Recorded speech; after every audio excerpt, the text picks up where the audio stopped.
You do not need a man. You need a sandwich, a Coke Zero, makeup, tan, hair done, and get out of your house. That's all you need. Just get up and get out. And try not to throw your sandwich around you.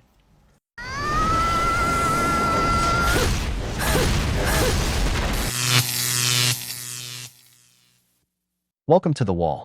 In today's video, we're going to break down the advice women give each other that ends up leaving them alone. Misery loves company. We'll also look at how, for many women, everything somehow ends up being the man's fault. Before we begin, make sure to like the video, subscribe to the channel, and leave a comment. That support helps us a lot. Let's get started.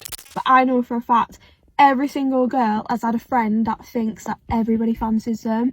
And it's like so funny but so cringe at the same time, because like you'd be walking around the Arndale and they'd be like, oh, why is everyone looking at me? Like, oh, I can't go anywhere without everyone looking at me. And you'd just be like, but what about they looking at me though? But like you'd never ever be able to say that, and you could never say that because they're never looking at you, that they was always looking at them. Like, it doesn't matter. Like, I actually started to think, like, am I clapped? Because, like, why is everybody always looking at her? Like, I actually started to believe it. I actually become as delusional as she did. But you need to watch them Friends, because they will kiss your boyfriend. Are there any other girls who were, like, afraid of men from a young age? Like, I hated having a male swim teacher because I did not want him to see me in my swimsuit. I didn't even like my dad seeing me in dresses. And, like, I've had this fear of men my whole life, I guess. Like, I don't know if fear is the right word, but I genuinely have felt like I don't want them to see me at all. And I still don't really like the idea of men seeing me. Like, yes, I do, because I love male attention. But no, I do not, because I know how they're gonna, like, think about me. And it's like, if you even show up wearing a cute, girly, slutty outfit and you make eye contact with a man, he's like, oh, wow, she wants me. And it's like, I just looked at you on accident and now you think I want to fuck you? Oh my God. Do Stop men know it. that girls are Get some always help. purposefully late on a first date? No, they're not. The women with manners and consideration for other people's time are on time, because if a person is late for a date, then that's a good indication that they don't value the other person's time. But if the date's at 8:30, I'm not going to show up at exactly 8:30 and be waiting there for you. But why? That really doesn't make any sense, especially considering the following. And if you're a guy, you should be showing up 5 minutes early. So the guy is supposed to show up early, but the woman is supposed to be somewhat late? Oh my goodness, if it wasn't for double standards, some women would have no standards at all. What do you guys think? Do you agree with this timing and when you should arrive at a date? Frankly, no. And any person that would purposefully show up late to an event such as a date is already showing some signs very indicative of the fact that they probably don't have a lot of consideration for that person or the other person's time. And I know it might be old-fashioned to say this, but I really think that basic manners should really start to make a comeback. More of you girls need to start acting your weight. You heard that correctly. Act your weight. Because if you are 160 pounds, I don't want to see any attitude. I want you to be giving all that attitude to the treadmill. Hi, I mean this in the nicest way possible. What did your mom do to you as a child that made you hate your body that bad? What did your ex-best friend do to you that made you hate women so much? Instead of posting this bullshit ass video on the internet, talk about your trauma to your therapist. You want to talk about weight? Your hatred towards women is weighing you down. I am literally 160 pounds, like 160. And let me tell you, that has never stopped me from being a fucking baddie. Bringing other women down doesn't make you any hotter. It just makes you extremely unlikable. If you spent less time focused on other people's weight and more time focused on your mental health, maybe you'd be a happier person. I've been there, done that, and let me tell you, weight gained by living a life that you love was always meant to be there. But what is not always meant to be is your videos on the internet, because who the fuck says that out loud? You knew that was mean, you knew that would negatively affect somebody's day, and you still chose to post that. Coo. Oh, hell no! A woman's worst enemy is often another woman. As men, we barely notice it, but the competition between them is brutal. You really start to see it when you work in a company surrounded by women. They tend to be extremely hard on each other. That Asian girl, I honestly can't even tell if she's a man or a woman. With that septum ring and that masculine attitude, she looks more into women than men.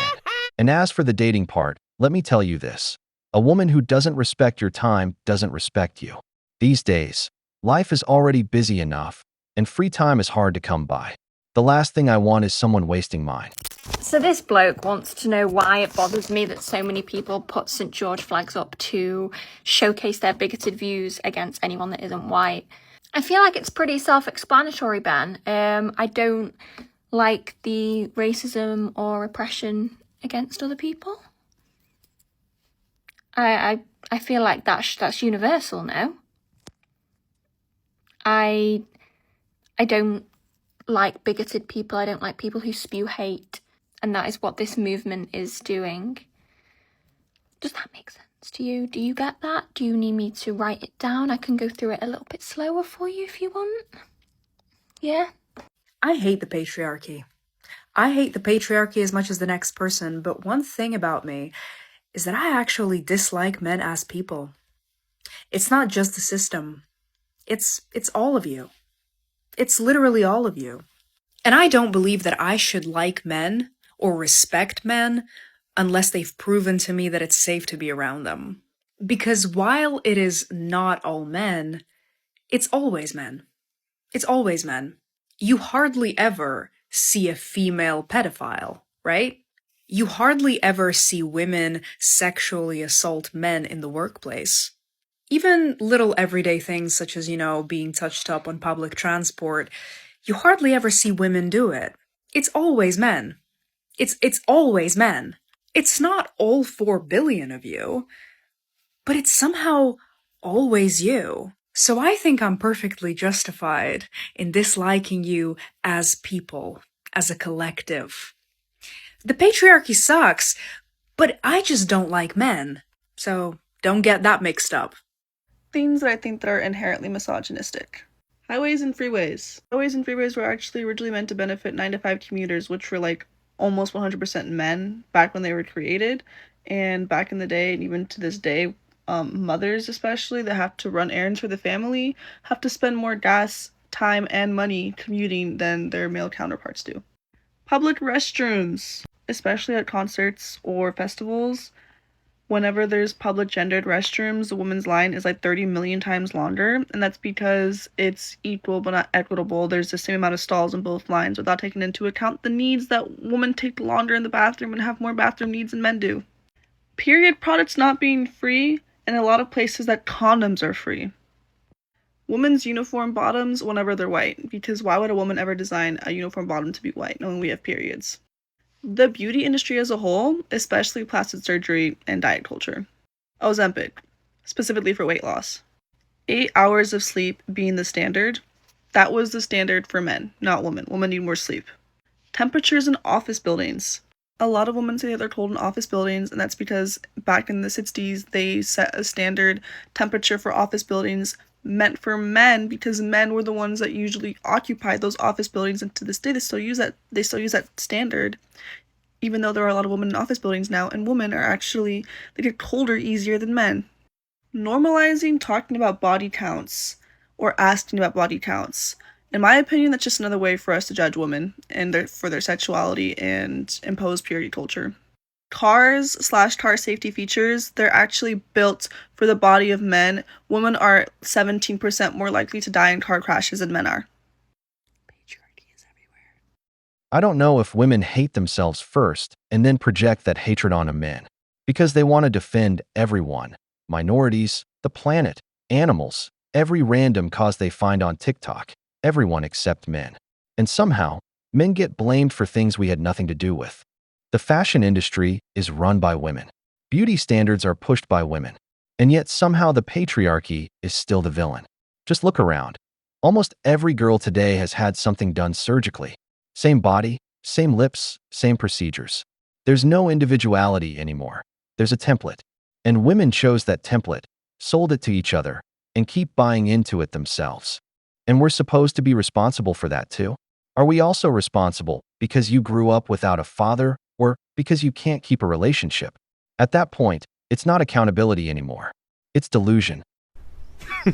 Women.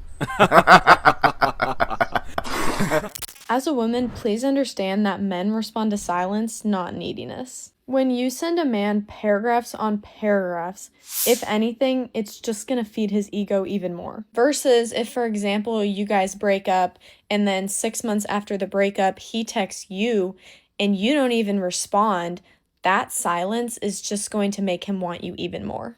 Here's a tip to make sure that you stay silent. If you really feel like you need to send all those paragraphs, just type it in the app here instead of actually sending it. And do not break that zero contact. Why would I break that streak when they respond better to silence? So please understand that silence is a superpower for you. I have an unconventional take. I do believe women should be the ones not getting into relationships until they are quote unquote at the top, until they have not reached their peak. Until they have not become the woman they want to be and live the life they want to live and haven't gained a sense of routine, like until they haven't become routinated and have a sense of confidence and just experience with bringing their ideas and visions and goals to life. Until they haven't reached a certain momentum which they can hold and maintain. Because I do believe the risk is big that a woman at this point, if she hasn't reached that point, will settle. Will settle for a life a man can provide or a feeling a man can give her, which she cannot yet create for herself.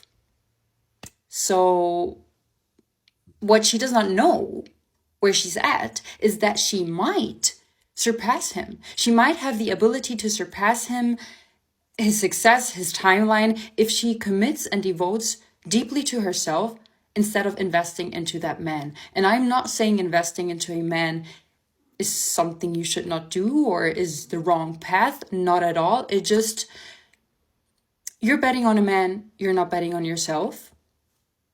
Just be aware of that. And if you invest in something, you don't know what you're getting out of it. With this awareness, do whatever you want. My opinion is it takes very, very strong discernment. Which I do believe, if this process hasn't happened yet, you are not coming from a whole and already fulfilled place.